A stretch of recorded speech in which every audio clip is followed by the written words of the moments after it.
कौटिल्य महिला शिक्षक प्रशिक्षण महाविद्यालय। नाम शिवानी कमल, छात्र अध्यापिका, बीएड प्रथम वर्ष, रोल नंबर 170। प्रकरण शोषण। विषय वस्तु। शोषण की परिभाषा।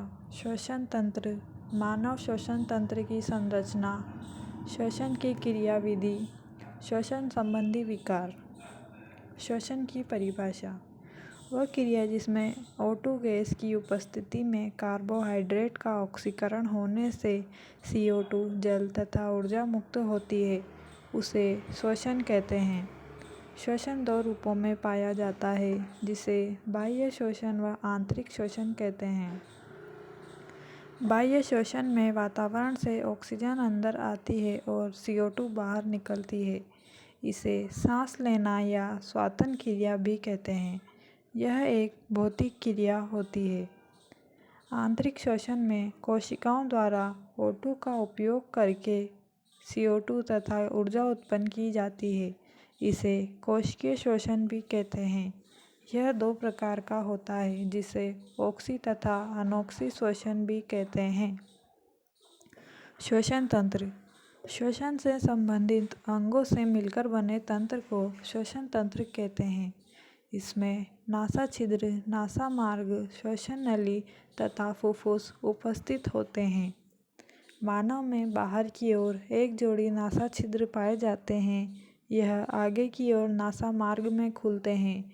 इनके प्रारंभ में सूक्ष्म रोम तथा श्लेष्मा झिल्ली, श्लेडेरियन झिल्ली पाई जाती है। नासा मार्ग आगे नासा ग्रसनी में खुलते हैं, जिसके समीप ही लैरिंक्स उपस्थित होता है। यह आगे श्वसन नली में खुलता है, जिसमें सी आकृति की उपास्थियों से बने छल्ले पाए जाते हैं। यह श्वसन नली को पिचकने से बचाते हैं। श्वसन नली आगे दो भागों में विभाजित होकर फुफ्फुस में प्रवेश करती है। मानव श्वसन तंत्र की संरचना। शोषण की क्रियाविधि। यह विधि निम्न दो चरणों में पूर्ण होती है। निःशोषण।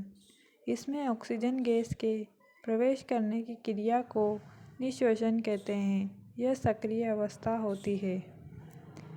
इसमें बाह्य अंतराप्रसूक पेशियों में संकुचन होता है, जिससे डायाफ्राम चपटा होकर प्यालेनुमा हो जाता है। साथ ही पसलियाँ ऊपर की ओर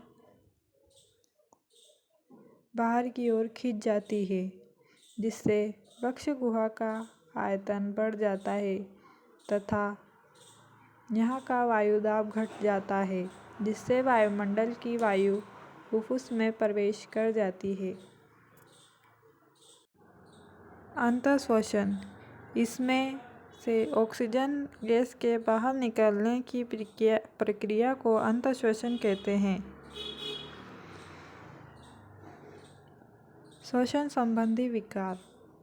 दमा या asthma, second pneumonia, third bronchitis, श्वसनी शोथ, 4 सिलिकोसिस, 5 फेफड़े का कैंसर, 6 एम्फीसीमा।